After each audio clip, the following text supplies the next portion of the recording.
ɓiɓɓe fulɓe andu diine ma fedde heblo sukaɓe africa takkusan yoni to jewola rewa to jewola wargo to patu konna to teccana to awoynata to jingue jeeri to marisa to lojolo to mafondu to ɗalhaya to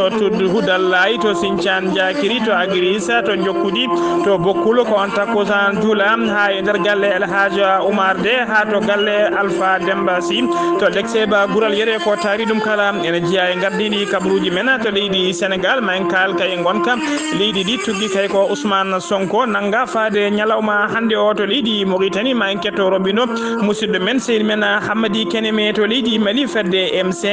rfp ɓe kolliti tigui wonde aseta janggo o koɓe waɗoɓe batu mabɓe pattam limingu hinde assemblée générale e nder lamorgo leydi ndi to leydi côte d'ivoire ko aseta janggo woni subgoji sabɓeji leydi ndi to leydi benin ma en kalen nanggugol biteɗo rokkiya madungu ko debbo lundiyanke laamu patricia talam to leydi irak ma en kalen jillu papa françois mawɗo diine isayankoɓe waɗi nder leydi en kedde afrique fonno wonde ko bani men debbo bano sar kono heɓaki e ñalawma hande o bisimilla mon e ketki hotondirte joni janñoɗen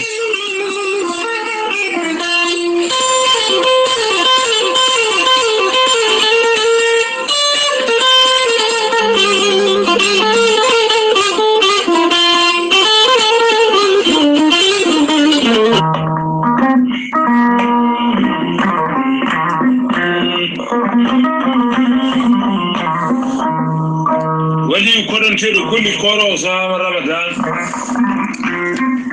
ceerno jibisi ko wittiyanke safriyanke safruji fina tawa ceerno jibisi ko jaadindo ɓalawal e tanwal kala ceerno jibisi ko bawɗo ƴewgal moƴƴuɗo longal laabaɗo l'istikhar ceerno jibisi ne safra rafiji kewɗi ɗi jiiɗa ciirol ceerno jibisi ene safra rewɓe wonduɓe kista fibroma ndogam sitta rewɓe ronkuɓe darorede e rewɓe dartoraɓe kala ceerno jibisi ene jogui pegge ɓeydoje arsigaji e ɓeydoje ndenka omo jogui usula e siroji pewnaɗi bawɗi neldede kala leydi e kala continent mo neɗɗo woni ceerno jibisi ene jogui leɗɗe e fannuji ɗiɗi hen fannu goto so tawi a hutorima ɗe leɗɗe fodde 13 rafin yalta ma ha laaɓa fannu goɗɗo ko so tawi a hutorima ɗe leɗɗe fodde 19 rafi ene yalta ma ha laaɓa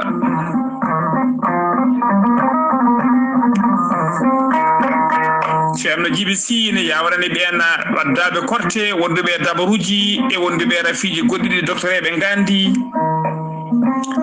ceerno jibisi to mbawɗa wonde e leydi kala oɗon mbawi liggodirde hano hannirta ni ceerno jibisi ko labɗo reedu malaɗo wune dendagal rafi mo neɗɗo wawi wondude kala so tawi ka miskin allah o yananama ka miskin allah omo safruma ha jituɗa hoore maɗa so wona tawa ko marɗo ɗiɗo rafiji ɗiɗi woni rafi mo hoore mo wahliti ha haɓɓa walla janowo borogal ko ɓe ɗiɗo woni ɓe ceerno jibisi safrita allah ɗon heddiɓe kala so yannama ka miskino o safruma ha cella ha jituɗa hoore ma ceerno jibisi ne tawe nder nakchat lamorgo leydi mauritanie sara jeere netek dendagal taximan dendagal chauffeur e nder wuuro to mbawɗa wonde kala sa yettima nakchat a wi nawe kam to bureau ji ceerno jibisi ma adde ha jettuɗa so tawi a ardi koyɗe maɗa ha yetti to legal nettit so pullo so cabato so sarkulle so mbawɗo wonde kala sa wi yo sifane walla yo holle bureau ji ceerno jibisi ma holle hano hannirta ni ceerno jibisi ne jogui base muɗum e pharmacie mum to leydi mali toon woni toon ko miñi ko ne wiye ceerno samba sy numéro mum ko 00223 90 22 94 71 so tawi non kanko Ceerno Djiby Sy jidda hebde walla jidda ko ɓurɗo labde numéro makko ko goto mbatta ko 47 22 80 84 ko numéro makko téléphone ko numéro makko WhatsApp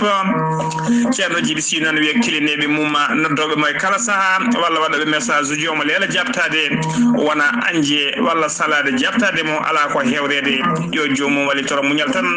e kala saaha kadi e rappelamo hano hannirta ni Ceerno Djiby Sy komo Allah luɗi hande gandal ɗum noon mbaɗen danɗo faade makko.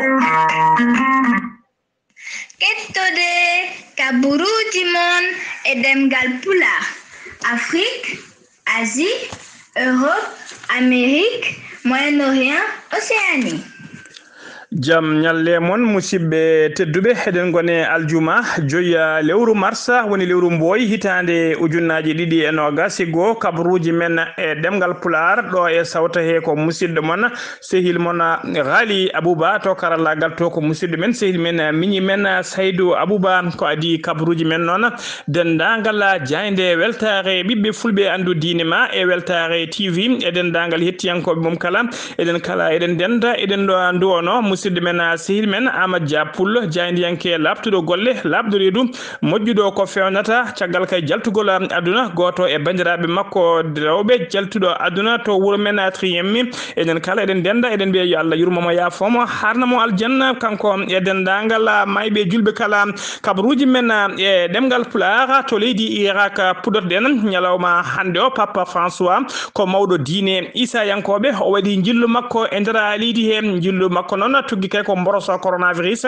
yilli windere nde kene wona hande lebbi 15 kanko Papa François kongal makko kay yaltani to nokku makko ko ñalawma hande o woni jillu makko arawe ni ngu tuggi ko rafi wonati leydi ndi windere nde jillu ngu subi noon ko yaade to leydi Irak addimo to noon woni sababu jillu ngu noon ko dogde koyɗe jaam hakkumede kay jaam e kisal ene heeɓe hakkude ɓeɗon julɓe leydi Irak wondude e Isayankoɓe leydi ndi kanko Papa François noon holliram kanko mawɓe diine Isayankoɓe cakkiti kay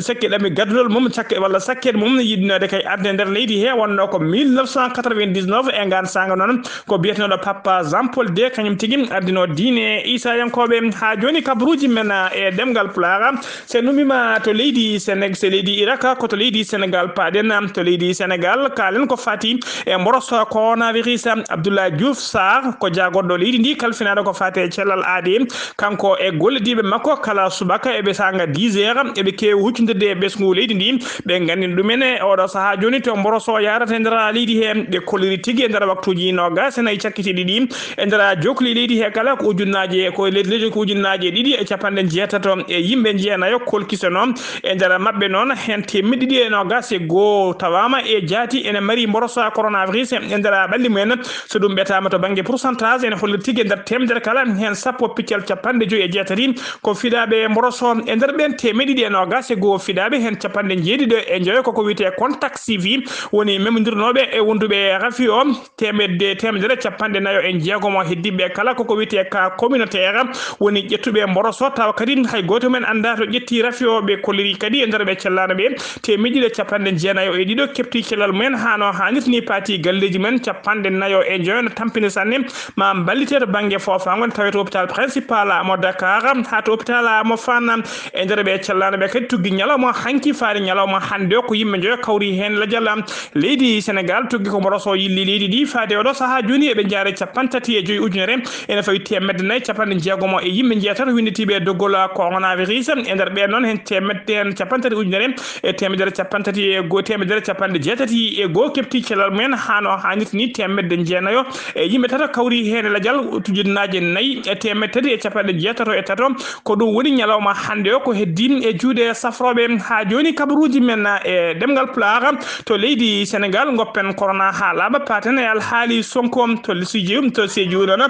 ha e oɗo saaha mo kalten jaam e kisal sowa tigui artude toon to Sédhiou yimɓe yaadiɓe yiɗɓe Ousmane Sonko e yaadiɓe mum ɓe jalti e booli e beddaji kala ɓe mbawi duppude e ponoje ɓe duppi werlaji kewɗi ɓe keeli kadi werlaji kewɗi ɓe mbawi kadi yande e galleji e nokkuji laamu ɓe keeli hen ɓe duppi hen galleji kewɗi hollirde mette mabɓe noon e nanggugol odon bitedo Ousmane Sonko se ngi ha to Kolda nem Kolda na bene yimbe hewbe taw ko yadube Ousmane Sonko mbadi tigi seppo men to non ko seppoji taw ko seppoji ko aljuma hande on be jinno wadde seppoji mabbe ngam yidde holide mette mabbe holide kadi be jaadani ko Ousmane Sonko nangam be non ko wayno be do catal bite ngala yana mara ondude Pastef e frappe tebe to Kolda kala jidino wadde seppoji men kono hollirama tigi hono préfet hollirama tigi hollirama nona to nona seppe voliri tigi wonde yadani edi don seppoji ya jayd salima tigi hokkude be yamirode woni autorisation sali non sabi dum non ko gagn andi kay gila godduma yantude hena to Dakar alkamisa hanki on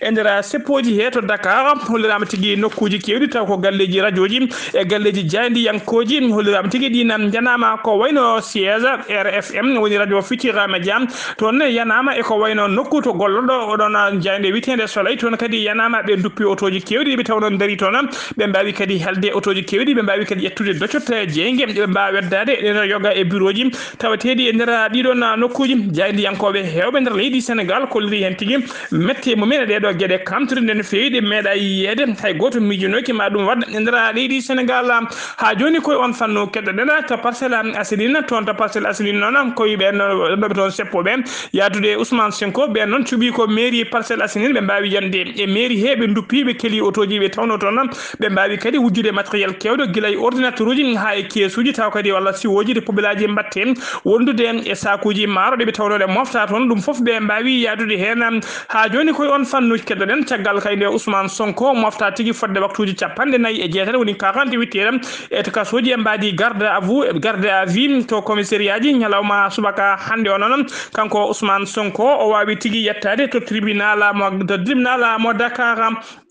ko aljuma hande o funno tigi huccudirten e joyen de juge e ndera tribunal hen ha joni ko leydi Sénégal keddolen on fannu jeen ha to legal bitengal Kera Massa ton don Kera Massa non tawe to non magasin bitedo Auchan ko magasinaji mawdi no fewi to non hollirama tigi yimbe dido jita ton en mbasi pitali men so tawa non e wiide jande e witende Zik FM so tawa ande non be dido wasude pitali men tawinin ko yimbe jaabe seppannobe wala tay ko gollotonobe e ndera odona magasin bitedo Auchan ko way wonde en kala losngoji jaji nana udita hen bele kay ene ande be dona wasde pitali men ha joni koy on fannu kedden yena ha to binyoma non ne do gatana basdo fittade mum e didona seppoji ko to binyoma o wetno ko Cheikh Ibrahima Koli ko sagata gorko jarano dubi nogas fawdi seeda o dongnan ko moto Jakarta kanko non holirama tigi ko kanko idi wasde fittade makko e didona song e didona ci didon seppoji taw kadi ko seppoji yimbe be yadube e Ousmane Sonko holiram non baba makko bitedo Masira Koli hollidi tigi wonde ko sanga 10 heures ko non tigi nodda yo waw arde kay to wite kam taw ko sapere pompier sabu yi ko pidado kurala hollidi non nde o yettita ko biddo wasi fittade mum o hollirabo holliri non kanko babira do wonde kay bi ko nde fellati ko nokku golorgal mum woni tigi ko sa ko nokku kay to be kewi garde motoji mabbe e be padi kilenebe woni gar motoji mabbe ko don tigi o fida kurala ha joni ko leydi Sénégal kadden Al Hassan Sall ko gouverneur région mo Dakar o holliri tigi wonde kaye odo saha joni ngam yidde beydude nden ka e kisale nder Dakar o jetti kulal kesal ngal kulala kesal non ko holir tigi nyalawma aljuma hande o tuggi kay 11h betare ha acent jango 21h woni 9h jam kala ko wiete motocycliste wala cycle moteur kala ko wiete moto kay ko dogata kadi ko machine dogna dum projet didi ha projet dum fof ko interdit nyalawma hande o ha fay jango e nder région ma Dakar kala fof non ko ngam yidde beydude nden ka e kisal motoji kay e veloji yamira tigi yo dongne e nder Dakar so wana taw ko be don di motoji dadibe ha joni kabruji men nder leydi Sénégal dutten to Parcelles Assainies non ko debbo goto kanyum tigi darino do yeso galli men en ndara seppoji di jogi téléphone modum ko on tigi fi goto e seppobe jaltini labi yobi fitan makko wawi kadi diftade téléphone o yaadi hen e wiide jayne witene vox populi ko sapeur pompier kanyum en garen don goski makko goski ne tawe to hôpital to morgom hôpital Mam Abdoul Aziz Sy to Parcelles Assainies kabruji men e demgala pula to leydi Sénégal ha joni en kaano biru den kabruji men Ousmane Sonko ni subaka hande o yettinoma tigi to tribunal mo Dakar ko aljuma hande o fonno tigi huccudirde e doyen de juge kanko Ousmane Sonko non sa hande o yetti to ko don tigi o wadi dabbande nyaagade non de wawata kay daccenede ha nyande altine leydi Sénégal non jogi kulala temedere e go woni article 101 ngal kulal non en yamiri kala neddo kay so tawi parani en wawi nyaagade ko fati e kuccudiral mudum ɗum e juge wawi ñagade yo dirtini ko ngala kula noon Ousmane Sonko wawi hutorade ñaagui kadi ɗabbade mum jaɓa e oɗo saaha joni kuccam ɗum tigui on paami ko altine paaɗo so tawi kay gembajjiri jaaɓi ko altine paaɗo wonata kuccam ngam kadi kay ko wawi koɓe mbawi wadde hen foof walla ko wawi huccodire hen foof so Allah jaaɓi humpata on ha joni kabaruji men e demgal Pulaar ko on fanno keddoɗen yen ha to Koungheul ha to Nioro département mo Kaolack seppoji Gulli Diaw mbaɗama toon ɓena seppoɓe noon ɓe mbawi nadde ha e nder école aji e nder kala suji ɓe jaltini élève aji janggoɓe toon ko adi kay koɓe jaɓana préfecture wuuro ngoɓe de ɓe jetti préfecture noon ko toon tigui ɓe mbawi waddude en garmi gara e dariɓe hewɓe ɓe tawi toon to Koungheul noon hollirama toon mbaɗi seppo men kono ko seppo jaam yami o caggal kayde ɓen yinnoɓe wadde seppoji men mbawno tigui joddade préfet sifiniɓe hokkiɓe autorisation ɓe mbaɗa seppo ngo tawa kadi didiniɓe didol toɓe poti rewde tawa noon kadi ne wonde militaire uji kewɗi wonde gendarme dacon jakke wonde gendarme hewɓe tawa ko ɓen gendarme wawde ɗoftudeɓe kay wawde kay haddeɓe wadde débordement woni tigui guila ɓe jaltude ngol ɗon didol ngol ɓe didanno kabaruji men e ɗemgal Pulaar sen ummima to leydi Sénégal paten ko to leydi Mauritanie noon ala mbatten so wona kettoɗen musidɗo men sehil men Hammady Keneme ko kewi hande nder leydi Mauritanie mo Hammady Keneme assalamu aleykum wa rahmatullah. jam ñalle mon hettiyankoɓe weltare e ɓiɓɓe fulɓe andu diine ma jam ñalle ma Seydi Ba kabaruji e leydi Mauritanie gardiɗo jagorɗe leydi Mauritanie Mohamed Wul Bilal wardima goomu jagorɗe kalfinade ko yowiti e haɓade rafi coronavirus e nder leydi Mauritanie ndeɗo jonde waɗi ko ñalawma hanki o e mbadi ƴewde tawi ko gonagal leydi ndi to banggue hono rafi coronavirus ɓe mbawi tawi ko yewtide e mbadi tawi ko ƴettude peeje so tawi woni hono vaccin coronavirus nati e nder leydi Mauritanie holde wawata tawi ko feccirede moni kala wawa hebde tawi ko foti hebde ko hono gardiɗo jagorde de kankone e konngol makko o huliti tan nde ɓe ɓeytata tawi ko tinnare mabɓe e darde mabɓe e mbadi hande tawi ko wallodirde e ɓesguji ɗi no hannirtani ene jagorgal leydi Mauritanie kalfinagal ko yewti e julago e mbaylago no naha Hamdi Wul Monas kankone ñalawma hanki o ardima tawi ko udditgol hono banque tawi hono oɗo banque hereri ko hono rewɓe e mbadi ha hande wallide ɗumen e golle mumen oɗo banque uddita ko to nokku tawi ko joɗorto hono rewɓe wonde ɗo e nder wuuro hono Nouakchott kanko jagorɗo o holliti tan fandaronoɗo banque koye mbadi heɓanade tawi ko 8 mars ñalawma tawi ko ha joni tawi ko ñalawma windere yankore ngam mawni tawi ko darde rewɓe jagorgal leydi Mauritanie kalfinagal ko yewati e ñawoji Mohamed Wul Cheikh kankone o joɗodima to nokku gollorde makko to ñalawma hanki hono ambassadeur mo leydi Royaume-Uni kanko horejo kanko hande tawi ko jagorɗo o holliti hono ndeɗo jonde koye mbadi semmidde musiddagal moƴƴel e jokkodiral e ɓingu yummagu wongo hakkude hono ɗeɗo leyɗele ɗiɗi kanko jagorɗo o wawi kay artude hande e ko yewti e jokkodiral to banggue ñawoji hakkude leydi Mauritanie e leydi Royaume-Uni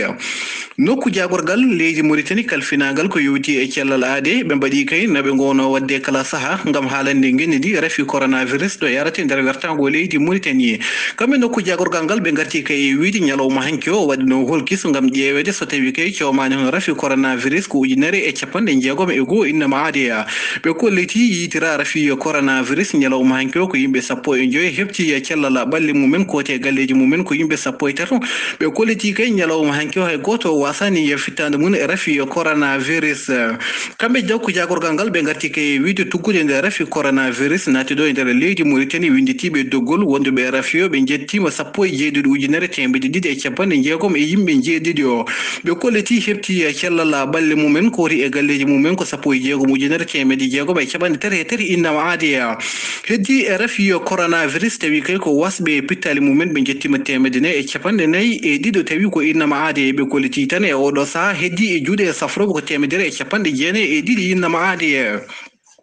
on école nationale tawi ko science to banggue hande cellal ɗo e nder leydi Mauritanie e wallodirde tawi ko fedde Mauritanie naɓe ha hande tawi ko chirurgien ko noon kadi e wonduɓe tawi koye sage-femme en ɓe juɓɓini ñalawmaji tawi ko hirjino ko yowiti e cancer de l'utérus ɗum waɗi ko ɗo e nder wuuro mo lamor ko leydi Mauritanie nde tawtara hono ɗo ñalawma tawi ko hono kolaɗo kuuɓal to nokku jagorgal leydi Mauritanie kalfinagal ko yowiti e cellal aade biteɗo Ba Halima Yaya kanko Ba Halima Yaya e konngol makko ko holiti tan ha hande ko e mbaji tawi ko hirjinde e findinde tawi ko rewɓe ne feewi e mbaji tawi ko rentade hono ɗo rafi biteɗo tawi ko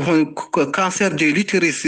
o holiti tan e oɗo saaha ha hande tawi ko vaccin ko yowti e cancer de l'utérus ene woodi ɗum noon nde ɓe mbawata tawi ko toppita ɗum no hannirte ni ene hono direction mo douane ɗo e nder leydi Mauritanie kamɓene ñalawma hanke o ɓe jaltini kayit ngam ha hande sarde ɗum e nder tawi ko directeur uji régionaux uji ko noon kadi ha yetti tawi ko artiɓe on poste uji douane nde mbawata tawi ko fawde juuɗe mumen kala nde ji hono warga tawi ko noddirteɗo assura nde mbawata tawi ko hadde ɗum nadde e nder leydi Mauritanie saabi ɗum kon ko caggal kay tawi ko hono ɗo warga nde yitira tawi ko yoga e produit ji ene goni hen oɗon nder oɗon warga ɗum noon tan kanko gardiɗo hono direction mo douane leydi Mauritanie o waɗi erango makko faade ardiɓe on poste uji douane nde mbawata hadde tawi ko hono ɗo warga nadde e nder leydi Mauritanie gouverneur mo diwan Adrar biteɗo Hadan Wul Abim kankone o ardima ko yowti e doppugol hono ñamele cuutude kene tolno e tonnuji tati ko ɗum woni ko duppa e nder oɗon diwan ɗum waɗi koye tawtorede hono joɗini toon tawi ko jagorgal leydi Mauritanie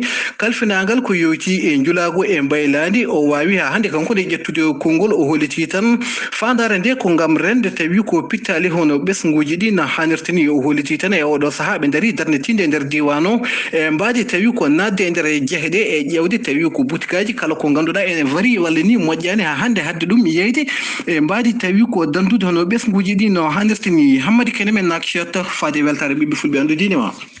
Hammadi Keneme golle ma jooɗi peewi ha joni ko nder leydi Mauritanie keddoɗen fedde wiitede wisam ko fedde rendinde dendagal mennoɓe wonde jagorɗe e nder leydi he tuggi nder leydi Mauritanie tugge hitande ujunere temedde jeenayyi capanɗe joyyi e jeeɗiɗi woni 1957 ha hitande ujunnaji ɗiɗi e nogas woni 2020 de 1957 ha 2020 nden fedde rendini ko dendagal mennoɓe wonde jagorɗe e nder leydi he kala nden fedde noon ɓe jooɗima ñalawma aljuma hande o ɓe jooɗima congrès mabɓe gadano e nder Nouakchott congrès o noon waɗi tigui nder Nouakchott lamrogo leydi ndi tawa kadi ɓe mbaɗi congrès o ko nokku to ɓe mbiyata palais de congrès kiɗɗo ye congrès noon waɗi tigui ko sous le haut patronat waɗi tigui sous le haut patronage du président de la république hono Cheikh Mohamed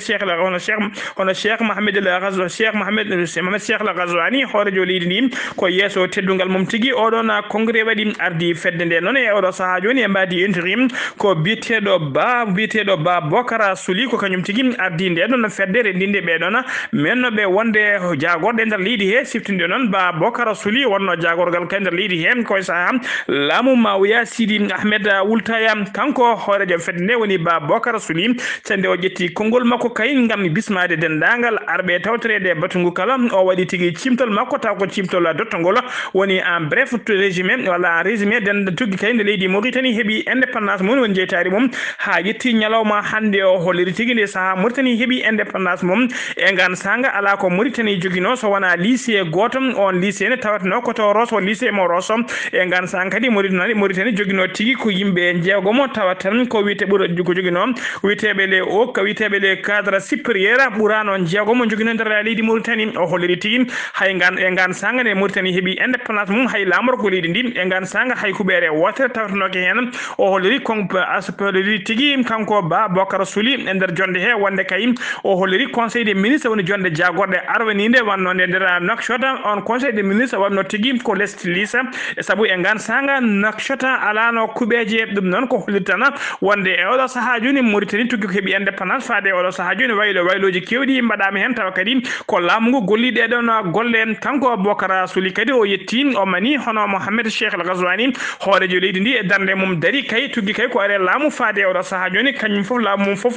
hawrude tigui e oɗo mborosa coronavirus kono haɗani ɓeɗen darino doole mabɓe ponno kabaruji men e ɗemgal Pulaar tan woni to leydi Mauritanie koto leydi Mali paɗen catala bitengal M5 RFP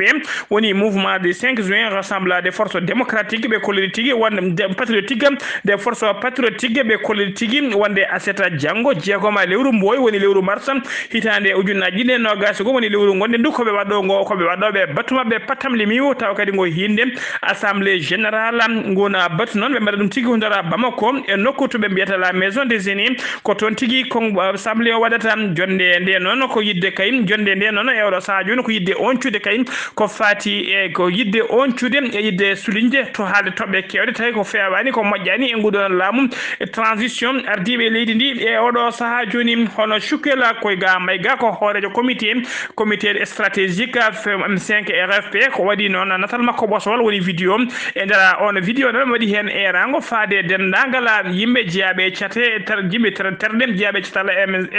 jeeyaɓe catala M5 RFP nde mbawata notitade e oɗon assemblée générale moɓe ɗamini wadde setta janggo e nder Bamako lamorgo leydi Mali ha joni ko leydi Mali kederen fedde MSA woni mouvement pour le salut des Lazawat ko fedde tigi joguitiɓe taw ko golotoɓe laamu e ɓe kabral opinion nationale et internationale woni tigi Mali naɓe wonɓe tagal leydi kala e wonɓe ɓe jeeyaka e nder leydi Mali kala eɓe kabra ɗumen wonde ñande nayi lewru tarbiru woni tigi ñalawma hanki o won ñalawma hanki o dadiɓe mabɓe wonnoɓe kay e patrouille mumen woni tigi wonnoɓe e ordoyade ɓe mbawi ferɓodirde e pelle joguitiɓe fedde joguitiɓe noon tawa kadi ko wat boniɓe tampinnoɓe nden fande ɗum noon koye nokku tawa koto worgo ngoɗo wuuro witego Ander Barkana pelɓodiral noon waɗi tigi hakkude mabɓe gari min gara waɗi hakkude mabɓe kure condi duki hakkude mabɓe ko juuti mayɓe e barmoɓe lelima ɓe kolori noon bilan mo noon koni tigi bilan o lelori ɓe kolori koni tigi woni ko bilan o lelori on bila noon ɓe kolori tigi ɓen bila mabɓe noon kamɓe MSA woni mouvement pour le salut de la zone ɓe kolori tigi ɓe joɓima pittali wat boniɓe hewɓe no fewi e nder ɓen waraɓe ɓe kalani no foti mbi ko hewɓe no fewi e nder ɓen waraɓe ɓe kolori tigi mawɗo wat boniɓe biteɗo Gormou Jodi ene jiiya e waraɓe he kamɓe MSA noon woni mouvement de salut pour la zone ɓe kolori tigi wonde ɓe mbasi sagataɓe sappo ɓe mbaranama hen sagataɓe sappo ɓe duppanama kadi oto mabɓe goto ɓe kolliri noon wonde ɓe nuldi toon renfort wawi arde kay fabade ɓe haɓe mbawi riwtude ɓeɗon wat boniɓe ha jatiri ɓawo ɓe jaɓani to nokku jaɓani to falde Niger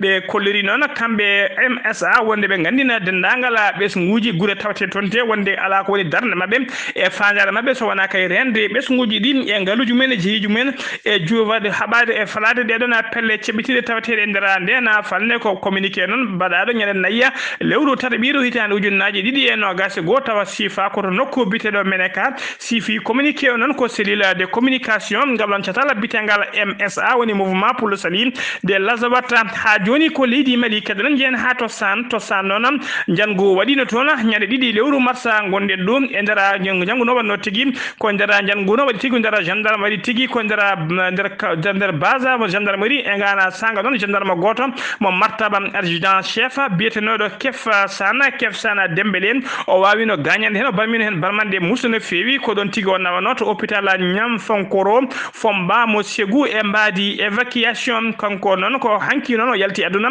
kanko l'adjudant chef o ko hanki o yalti aduna to hôpital yalti aduna de kanko hanki o yalti aduna e nder on hôpital mo antiri dendagal noon yimɓe jeeyaɓe e wuuro sango fofa ɓe kolliri hen mette mabɓe no fewi e sunare mabɓe mawde no fewi siftinde on noon jangu ngu waɗano tigi ñande ɗiɗi lewru tata ɓiru hitande ujunnaji ɗiɗi e nogas go jangu ngu noon waɗa tigi kuɓe arnoval ɓe jangu ngu gari ko dow motoji kewɗi no fewi ɓe joguiti ha teddi ɓe mbaɗi jangu mabɓe noon koye brigade territorial mo gendarmerie o tuma sana ko toon ɓe mbaɗi jangu ɓe mbawi duppude toon otoji nayyi ɓe duppi kadi motoji ɗiɗi ɓe naati e soyde ha joni ko leydi Mali keddoɗen jaltan haalen ko fati e coronavirus hono jagorɗo leydi Mali kalfinaɗo ko fati e cellal aadi o waɗi communiqué makko mo tongode temedde tati capanɗe jeegom e jeeɗiɗi ko fati e mborosa Covid-19 ko alkamisa hanki kikiɗe o waɗi oɗon communiqué o holli noon ñalawma hanki o ko temedde jeenayyi e capanɗe jeetato e joyi o holki so waɗano e nder ɓe noon hen nogas e nayo tawama e jaati ene mari mborosa corona o e nder ɓalli mumen ɓen nogas e nayo noon hen ɗiɗo koto wiyete Keñebam Kalambankoro ko yimɓe joyo kati ko yimɓe tato heddiɓe ɓe kala koto Bamako tawi ɗon koto Bamako ko commune Amo Bamako heeɓi ko neɗɗo goto commune 2 heeɓi ko yimɓe tato commune 5 commune 5 hebi ko no commune 4 hebi ko yimbe nayo commune 6 hebi ko yimbe jeego mo mali non yara oro saha joni ujunnaaji jeetati temene capan jeejido ujunnaaji jeetati temene capan jeejido neddo winditibe doggola corona hen ujunnaaji jeego me temene no gas nayo kepti kilomen hano hanit ni temejide capan jeetato en jenayo kawri hen la jalam senumi ma to leydi mali ko to leydi ko diwara paden leydi ko diwara odo saha kala kene wona yontere joni ko ruma jarribo godno ruma jarribo non ko ngam yidde kay membude biruji mabbe yibe kay ngembinide yidde wonde sabbiyeji e ndera leydi hen alkamisa ko gila alkamisa non ruma jarribo uddi ha labi ko nyalawma aser jango woni tigi sungoji mabbe holirama non dendangala landaji lunda hewnobe baykodde kadi baykonobe geddinobe sungoji hore leydi ben di odo sa kambe kala be mbawi hettude yoga mabbe landaji di keppi ngembeaji men be mbawi tigi jeede e odona ruma jarribo be holirama kadi ruma jarribo gasi dow jam wadani gañi be wadani maybe den nyagol tan sungoji dinem mbadata e dow jam e kisala seno mima to leydi Côte d'Ivoire ko to leydi bene padenan to leydi bene rek ya madungu ko debbo dawru gola ko lundi yanke ngana ko kettuno do gembe mum kay ngam yidde jaade kay dafsondirode e Patrice Salam ko fati e sungoji hoore leydi jadim ko boyan leydi bene kanko non dereji makko ko salana tagal deredi carede non halani o wali na meeting patam limejo to nokku bitedo Porto Nouveau e saha wayni wadde meeting makko non ko don tigi ko dadi be ngarani mom e odo saha joni mbari nangidemo kay be mbawi bindindemo to yeso procureur spécial de cours de répression et des infractions économiques et de terrorisme woni tigi CRIET de metumi mo non be jofi mo feden ko jeedemo kay yinnodemo kay ko yaltinde copperaje walla yaltinde mo copperaje finance be don taw kadi ko wadda boni be bele kay ne mbawa herginde ruma jaribo tijjaro bo ko boyata ndira leydi he ko dum tigi woni ko be tumi mom kujjikinto makko non ko liri hen metti men no feyi be ko liri tigi haydara ala ko lamu ngu nangirimo ko takka ko fof ko fenande wadere coyi ala ko be nangirimo e odo saha joni so wala kay yidde herginde gurda makko yidde herginde to bange dawrugol musibbe teddube gasi ha laabi kabruji men kedde Afrika fonno wonde ko mbarori ndewri woni bano sar kono hebaaki nyalawma hande o kettiki malaki jam yo jam Allah jogumi jogon do e haalirte ko musidde mon sehil mon Ghali Abouba to karallagal to ko Saydou Abouba kabruji men robino nder leydi Mauritanie ko musidde men sehil men Hamadi Keneme kettiki malaki jam yo jam Allah jogumi jogon